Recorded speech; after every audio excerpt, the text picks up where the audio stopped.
নগর ভবনে সভা করছেন ইশরাক, নামের সঙ্গে মাননীয় মেয়র।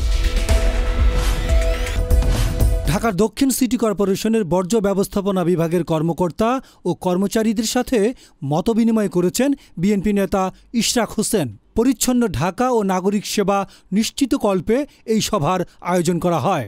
16 জুন সকাল থেকে ইশরাক হোসেনকে ঢাকা দক্ষিণ সিটির মেয়রের দায়িত্ব দেওয়ার দাবিতে নগর ভবনের সামনে ফের অবস্থান নেন তার সমর্থকরা। বেলা 11টার পর নগর ভবনে যান ইশরাক হোসেন। পরে নগর ভবনের কনফারেন্স রুমে একটি সভায় অংশ নেন তিনি। সভার ব্যানারে ইশরাক হোসেনের নামের আগে মাননীয় মেয়র লেখা ছিল। সভার শুরুতেই তাকে ফুলেল শুভেচ্ছা ও ক্রেস্ট প্রদান করা হয়। জরুরি সেবা চালু রাখতে ডিএসসিসির বর্জ্য ব্যবস্থাপনা বিভাগের কর্মকর্তা ও কর্মচারীদের সঙ্গে এই মতবিনিময় অনুষ্ঠিত হয়। এদিকে গতকালই ইশরাক হোসেন ঘোষণা দিয়েছিলেন জনগণের দৈনন্দিন সেবা তাদের তত্ত্বাবধানে চালু থাকবে, তবে প্রধান ফটকে তালা দেয়া থাকবে। বৈঠকের পর সাংবাদিকদের কাছে তিনি বলেন, জনগণের সেবা নিশ্চিত করতে আগামীকাল মঙ্গলবার 70টি ওয়ার্ড সচিবের সাথে বৈঠক হবে। দ্রুত মেয়র হিসেবে শপথ পড়ানোর দাবিও জানান ইশরাক হোসেন।